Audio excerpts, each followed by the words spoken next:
Hi friends, welcome to my channel. ఈరోజు మీ అందరి కోసము పల్లీ పకోడీ ఎలా చేయాలో నేను చూపించబోతున్నాను అనమాట. మొదటిగా మన పల్లీ పకోడీకి కావాల్సిన పదార్థాలు వచ్చేసి పల్లీలు, శనగపిండి, దాని తర్వాత వచ్చేసి ఉప్పు, కారం, జీలకర్ర, వాము, కొద్దిగా వంట సోడా అనమాట. ఒక గిన్నెలోకి పల్లీలు వేసుకొని అందులో శనగపిండి, ఉప్పు, కారం, జీలకర్ర, వాము, కొంచెం అంతా వంట సోడా వేసుకోవాలి.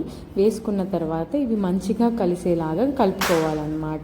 అంటే వాటర్ వేయకముందు మంచిగా కలిసేలాగా కలుపుకోవాలి. ఇలా కలుపుకున్న మిశ్రమంలో కొద్దిగా వాటర్ వేస్తూ పిండిని మరీ గట్టిగా కాదు, మరీ జోరుగా కాదు, మీడియంగా అనమాట. నాకు పిండి కొంచెం లూజ్ అయినట్టు అనిపించింది, అందుకే అడిషనల్గా పిండి యాడ్ చేశాను.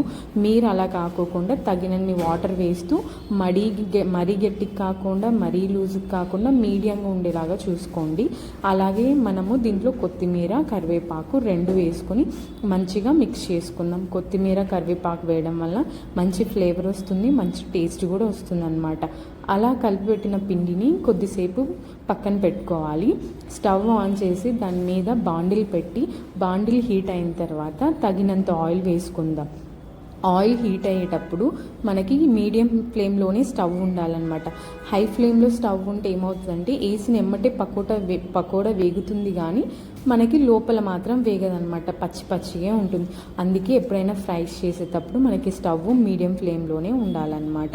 ఇలా మీడియం ఫ్లేమ్లో ఉన్న ఆయిల్లో కొద్దిగా చిన్న వంటలుగా మనం మొత్తం మిక్చర్ని వేసుకోవాలన్నమాట. కొద్దిగా వేసుకున్న తర్వాత ఇలా బబుల్స్ అన్నీ తగ్గిపోయిన తర్వాత మనం గరిటె తీసుకొని వాటిని సపరేట్ చేసుకుంటూ అటు ఇటు తిప్పుకుంటూ మంచిగా వేపాలన్నమాట. అలా వేగితేనే అంటే అటు ఇటు తిప్పడం వల్ల ఏమవుతుందంటే మంచిగా వేగుతుంది అనమాట. ఇలా వేగినటువంటి వాటిని ఒక గోల్డెన్ బ్రౌన్ కలర్ వచ్చిన తర్వాత ప్లేట్లోకి తీసుకోవాలన్నమాట.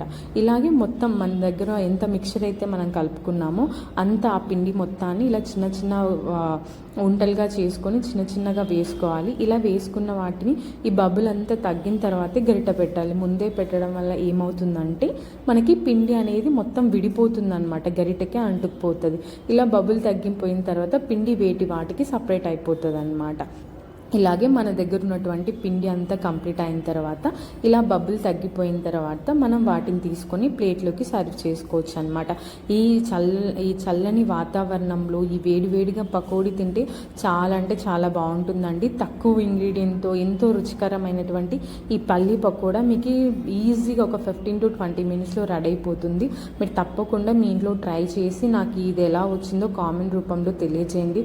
మీరందరూ నా ఛానల్ని సబ్స్క్రైబ్ చేసుకోవట్లేదండి, దయచేసి లైక్ చేయండి, షేర్ చేయండి, కామెంట్ చేయండి, సబ్స్క్రైబ్ చేసుకోండి. మనం చివరిగా వీటి మీదకి గార్నిష్ లాగా మనం కొంచెం కరివేపాకు వేసుకొని అది స్టవ్ ఆఫ్ చేసి వేసుకోండి, లేకుంటే మరి ముఖం మీద చిట్లుతుంది కదా. స్టవ్ ఆఫ్ చేసి కొంచెం కరివేపాకు వేసుకోవాలన్నమాట. వేసుకున్న దాని మీద గార్నిష్ కింద మనం యూజ్ చేసుకోవచ్చు అనమాట.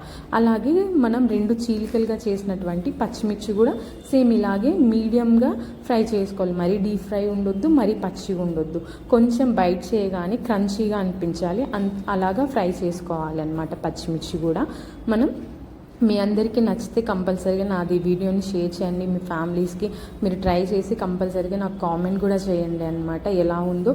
నా వంట నచ్చితే తప్పకుండా నా పేజ్ని ఫాలో చేయండి. ఇన్స్టాగ్రామ్ ఐడి కూడా సేమ్ డెబోరా ప్రిన్సెస్ అని ఉంటుంది, మీరు ఫాలో చేయండి, లైక్ చేయండి.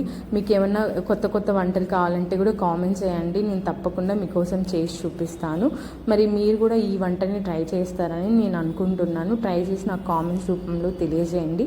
ఇలా మిర్చి వేగిన తర్వాత వీటిని ఒక గిన్నెలోకి తీసుకొని గార్నిష్ చేసుకుంటే మనకి మంచిగా వేడి పల్లీ పకోడా రెడీ అవుతుందన్నమాట. మీరు తప్పకుండా మీ ఇంట్లో చేసుకుని మీ ఇంట్లో అందరికి పెట్టచ్చు. చిన్నపిల్లలకి స్నాక్స్ కావాలంటే ఏమైనా చేసుకోవాలన్నప్పుడు అప్పుడు ఇదంతా చేసుకొని పెట్టచ్చు అన్నమాట. సో మీరు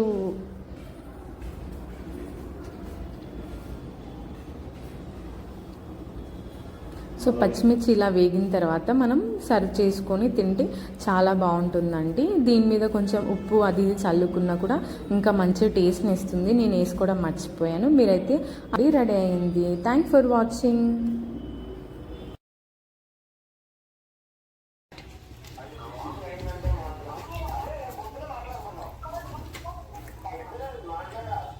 సూపర్ ఉంది, అసలు మామూలుగా లేదు. అసలు ట్రై చేయండి మరి ఒకసారి.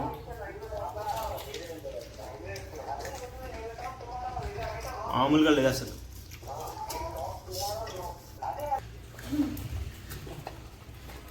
Wow super. Wow super.